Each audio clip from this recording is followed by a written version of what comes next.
Don't let the baggy black fit fool you. Gojo is not just a math sorcerer with a god complex and a pretty face. He's also a master martial artist with a great physique and a god complex and a pretty face. Given that he can toy with cursed spirits with just his physical strength alone, it only makes sense that he's got some muscles under there. But in order to train like Gojo Satoru, you have to be limitless. And today, you're going to surpass your limits of needing to go to a stinky gym, because I'm going to show you how you can train like Gojo at home with 0 weights. So not only will you develop a physique similar to Gojo, but you might also develop a god complex yourself. But you won't develop a pretty face. I can't help you with that.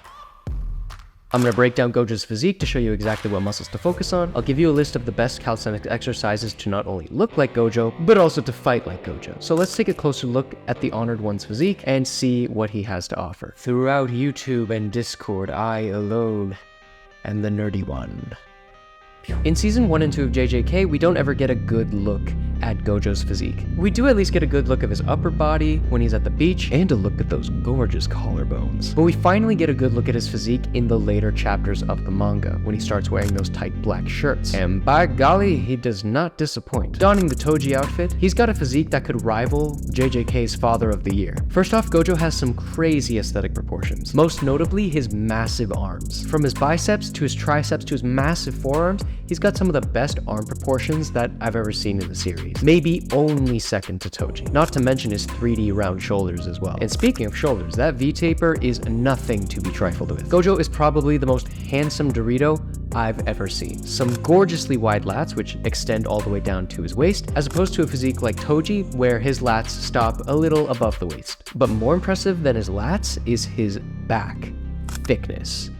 Oh my god. Dude's been hiding this the entire time in season 1 and 2? Man, I'd be pissing myself if I had to go up against a turtle shell out back like that. Now, while it's hard to see in some of the panels, you can definitely tell that his back muscles are poking straight through his shirt. And speaking of, his pecs are in a very similar boat, rocking a lovely middle, upper, and lower chest. And plus, knowing what he's capable of in hand-to-hand combat, you know he's got those poppin' pecs to punch, pulverize, and pilferate all of those pesky little punk-ass cursed spirits. But he isn't just a punchy boy, he's also really good at kicking people. Like, really good at kicking people. So not only are we gonna develop our legs for a bit of size, but we also wanna make sure they're strong enough so we can drop kick any fool that dares to stand in our way. And knowing how much Gojo likes to kick and how good he is at it, he definitely is a practitioner of some form of martial art like Taekwondo. But based on his fight with Miguel in the movie, where he absolutely bodies him with a flurry of blows, I'd say he's also really well versed in Wing Chun, which is a close quarters, high speed sort of combat fighting style. So we'll also be including exercises that help us to train in those particular martial arts. So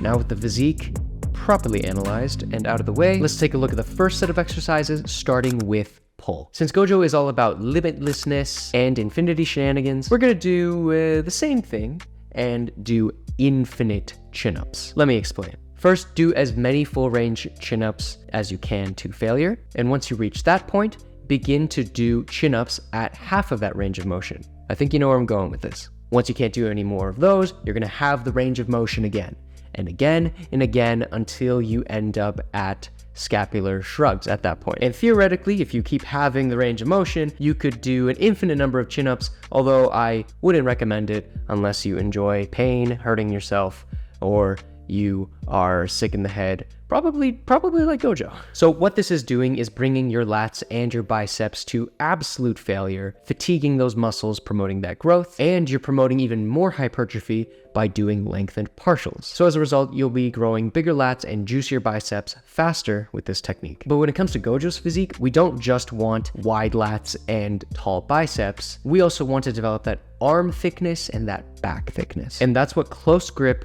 arch back pull-ups are going to solve. With a closer grip, the exercise is going to target more of your brachialis, which is on the side of your bicep, and that's what's going to cause your bicep thickness to show when viewing the physique from the front. But wait, there's more. With the added arch back to the pull-up, you'll be targeting more of your upper back, giving you extra back thickness, copying that Gojo top-heavy look, and making your back far more aesthetic. But it's not enough to train to look like Gojo, we also want to train to fight like Gojo and his sort of Wing Chun style. And a common strength exercise that a lot of Wing Chun practitioners use is some form of rowing to keep the shoulders stable. So of course we gotta do some single arm rows, which is going to do just that. I think the single arm helps to not only develop that shoulder stability, but to also develop that strength as well. On top of that, fighting the rotation is gonna help you develop that core stability as well, which is also really important for martial arts. I like to do these on rings, but not a lot of people have rings, so I've come up with an easy solution if all you have is a pull-up bar. And the best way I found to do this is just elevating your feet with something tall like a chair. Basically, you're bringing the floor to you. And of course, to accentuate those gorgeous Gojo biceps, we have to incorporate bicep curls. Again, you can do these on the rings, which I highly recommend, but if you can't, elevate your feet again, it's gonna work pretty much the same. And of course, to develop those massive, thick gripper forearms, you're gonna wanna do my favorite forearms exercise, and that's the false grip hang. Just put your hand over the bar, flex your wrist as hard as you can, and hang for however long your heart desires, or until your forearms cramp up and you decide to fall. Now, I get a lot of comments in these videos where people can't follow these workouts because they can't do a pull-up yet. But even if you can't do a pull-up, you can still get an anime level physique like Gojo or even Toji in 2025. So if you want to develop Baki's demon back or Toji's anime arms with just your body weight, even if you can't do a single pull-up, then check out the top link in the description for my calisthenics game plan, which not only contains my roadmap for unlocking the calisthenics basics in 6 months, but also contains my improved Toji workout program 2.0 as a bonus. This is the same program and roadmap that I followed, which turned me into a scrawny little kid who could barely do 1 pull-up to now being able to do 10, 15, 20 plus pull-ups in a row. Now, it's not like a magic bullet that will get you to 10 pull-ups in a row instantly. You still need to put in the work. So if you're the type of person that expects overnight results, do not click the link in the description. It's not for you. But if you're serious about achieving your physique goals in 2025 with calisthenics, then this is the way to do it. With that being said, I want to reward action takers. People who want to start the new year off right, crushing their goals and unlocking their full potential. Which is why this is a limited offer, and by the time I upload this video, it may or may not already be gone. So check it out, link in the description if you want to become the strongest version of yourself. Am I gym because I do calisthenics? Or do I do calisthenics because I am gym? Let's move on to push, which is going to focus our chest, triceps, and shoulders. The first exercise is actually a combination of 2 exercises that's going to focus on our chest and triceps, but also help with our shoulder stability as well as coordination. In that exercise, which I have completely made up, at least I think, are lion bend push-ups. I call it that because it combines the tiger bend push-up with the sphinx, which is a lion and not a tiger. Pretty clever, huh? Starting at the top of the tricep extension, lower yourself down and pull yourself forward into the bottom of the push-up. And then you'll want to perform the push-up, and as you're at the bottom, push yourself back again, and then bring yourself up with the tricep extension. Boom, 1 rep. This is really going to help develop our chest and triceps, especially that medial head of the tricep, which is where that thickness comes in. But it's not just about the triceps when it comes to the pushing exercises. We also want to give some attention to that magnificent chest too. And of course, develop that explosive punching strength that Gojo has. So to do that, we are going to do archer push-ups, but with a slight twist. Instead of alternating sides at first, we're going to max out one side at a time. Then after you max out both arms, perform that alternating archer push-up for half of the reps per arm.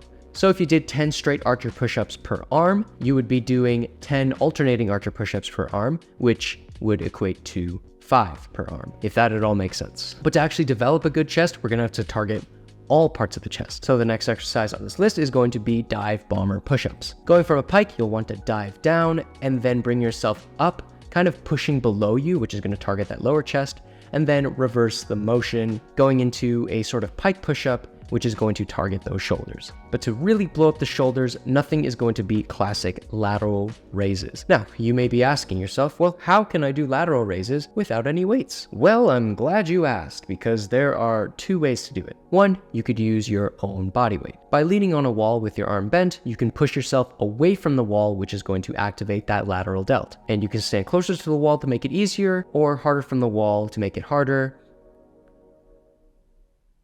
or further from the wall to make it harder, progressively overloading. The second way to do it is just to use any heavy household object. You can use anything like a bag of rice, or in my case, just a chair. And these are even more effective when you're leaning against something with the opposite arm, which is going to help create more tension at the bottom of the movement. Now, let's not forget when Gojo told Miguel to catch these hands. But that scene wouldn't have been possible if Gojo didn't have some strong fists. So to strengthen our fists and our chest as well, we are going to be doing classic knuckle push-ups. But training for Wing Chun isn't just about developing strong hands and punching uber fast. It's all about having good balance and core control as well. And the best exercise that encompasses all of that, I think, is the pistol squat. For these, we want to try to perform these as slow as possible and also do our best to keep an upright posture. It helps to point and look forward the whole time, but it does make it a lot more difficult. But Gojo isn't just practicing Wing Chun, he's also really good at his Taekwondo kicks. And a great way to develop that kicking strength is something explosive like burpees. Doing these, you're also going to be targeting the chest and also improve our cardio, which is going to help us stay in the fight longer or run laps around Shibuya Station. But you can't just start kicking people willy-nilly without developing that flexibility first. Kind of like when Gojo was stretching out his hips before fighting Sukuna for the first time, we want to do an exercise that'll help with our leg mobility. And Cossack squats are good for this because they help stretch out our hips and they're really good for developing the strength in our legs. And of course, to strengthen our legs even more, incorporating isolation movements like the reverse Nordic curl is going to help us with that kicking power, but also give us some juicy thick thighs. So now with all of the exercises covered, this is my final Gojo routine. Nothing crazy here, just a push-pull leg split, but I do recommend training legs